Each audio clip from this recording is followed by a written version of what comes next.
So if The Greatest Showman left me a little bit skeptical, there was a recent musical that had me absolutely gobsmacked.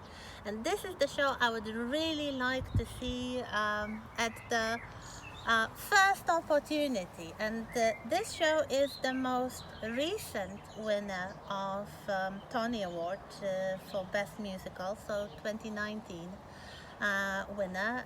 The title is Hadestown.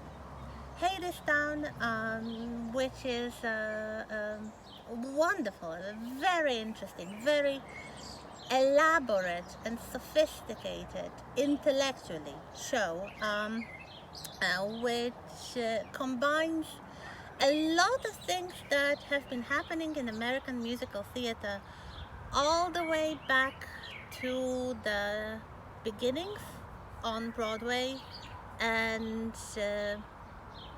finishing perhaps on Hamilton. We'll talk about Hamilton and its connection to Hadestown in a little while, but there is one more aspect I would like to draw your attention to. Hadestown is arguably the first winning show, award-winning show that has been created by a woman. There were some shows, notably Kinky Boots, with the music and lyrics by Cyndi Lauper, but the book was somebody else's. This thing here is completely original. Music, lyric, and book, all done by one creator, by a woman called Anais Mitchell. I don't think she was very well known before that.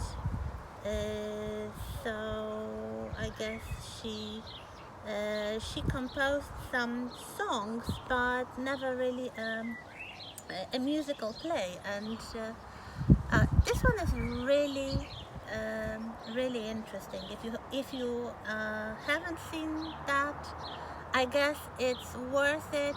Even watching the bootleg, I found the bootleg somewhere and I watched it, and I was really amazed. Or another good option is to listen to the recordings from the production, perhaps with the amateur animations made by the fans of the show. They are lovely. They are absolutely sweet, and you can find them on YouTube. Why do I say it is related to Hamilton? Maybe not so much in terms of the plot, but the form. Hamilton was the show that shocked everybody with a very innovative approach to organizing the stage.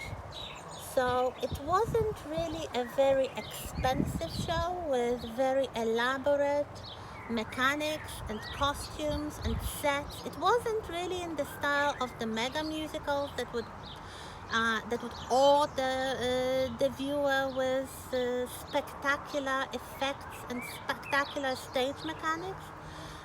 This was a show featuring very cleverly designed choreography, minimalistic sets, and minimalistic costumes. Basically, hardly any changes of costume throughout the entire show.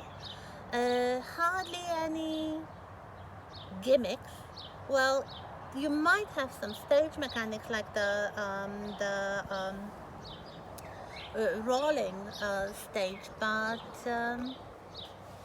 nothing too expensive, nothing too fancy. But everything that was happening on the stage was deliberate. It was not there for no reason. It added to what you might call a perfect integrated musical, in which every element, in this case including the choreography, the sets, the movement of the stage itself, added to the meaning. And of course, Hadestown is not the only show to be inspired by this innovative aspect of Hamilton. A very good example would be also a very recent play based on another great 19th century novel, Tolstoy's War and Peace. The title was Natasha, Pierre, and the Great Comet. So this show also experimented with using the stage. So there was no stage as such, but the public was located around small tables, and the actors were actually running and dancing and doing all the things on the kind of ramps and little pieces of stage among the tables. Very interesting, a very good show if you don't know it. It's one of the more impressive shows of recent years, but I don't know, something clicked for me in Hadestown. Perhaps the fact that I really like ancient mythology, and here you have a very clever combination of the myth of Orpheus and Eurydice, and also Hades and Persephone. You have some other characters from ancient mythology, especially Hermes and the Fates. The Fates are quite interestingly done because they form a chorus, which is a little nod to the history of musical theater as a genre in itself, because some of you may recall this kind of funny chorus that comments on the action. For example, in The Little Shop of Horrors, we have the chorus. So this is one aspect of the show, the Greek mythology. The other aspect of the show that works perfectly with that is the 30s, the Great Crisis. So the kind of post-apocalyptic setting of the Great Depression in America, with a lot of nods towards the historical and musical reality of the 1930s. I'm not a particular fan of the 1930s, but this show really convinced me with its stylistics. So we have quite a lot of workers' songs and jazz music and other aspects of the musical culture of the Great Depression, and it works really, really very well with the theme of mythology. Of course, if you remember, the myth of Persephone is really the myth of the seasons. So we have the period of vegetation, of spring and kind of lush nature, and then we have the period of dormant nature in autumn and winter, when Persephone has to go down to the underworld to meet her husband Hades. So this is the situation really behind the Great Depression, probably. This is the period of dormancy. This is the period of crisis, which is seen as something deeper than just the annual changing of the seasons. Another thing which is taken straight from Hamilton is the colorblind casting. So we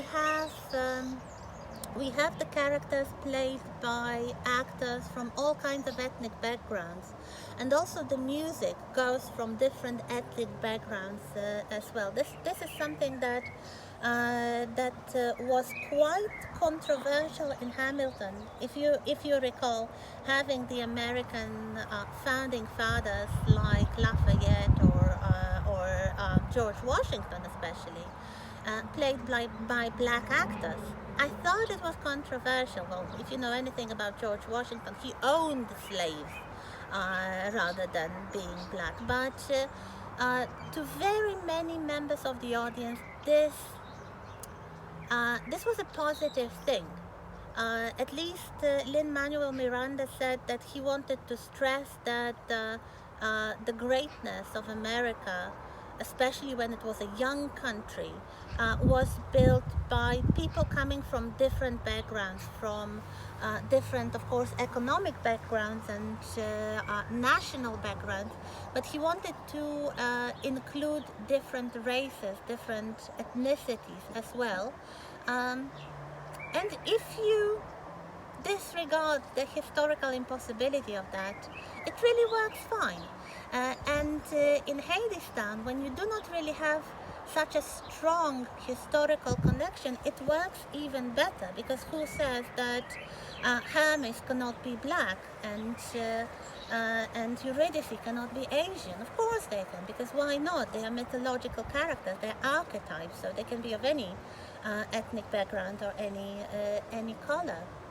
And I wouldn't like to spoil too much for you, especially if you haven't seen Hadestown yet. This is probably the last thing I will leave you with, is a strong encouragement to go and see or listen to the material from Hadestown. One more aspect of this story, something that also goes back a long way in musical theater, and somehow links it to The Greatest Showman as well. The idea of revolution, the idea of standing up for your rights. It is quite present in this musical as well, but I think it sounds more genuine, it sounds more sincere in Hadestown. There are, I would say, subtle but discernible allusions to current political problems of America. There is a wonderful song, absolutely wonderful song, sung by Hades and the chorus of the souls that he keeps in the underworld. It is called Why We Built the Wall, and it is arranged as a traditional work song, something that was quite popular in rural America, usually sung by people working in the fields, working communally. They would have kind of round structure, and this song, While We Build the Wall, is quite similar. Of course, the musical opened when there was a big discussion about whether or not President Trump should build the wall on the border of Mexico. So the wall is not necessarily just any kind of wall. It could have this very modern association with current political problems. I will leave you the link. It is quite impressive, and I will not spoil the resolution of why those unfortunate souls have to build the wall. But then there is, of course, Orpheus. So the story of Orpheus and Eurydice. Eurydice, in the most well-known version of the myth, she dies, but her husband Orpheus, being the great poet and musician, he goes down to the underworld to rescue her, and he manages to charm the rulers of the underworld, Hades and Persephone, with his singing. So he is allowed to take Eurydice out, but on one condition. The condition is that he leads the way, she follows behind, but he cannot look back and check whether she is following.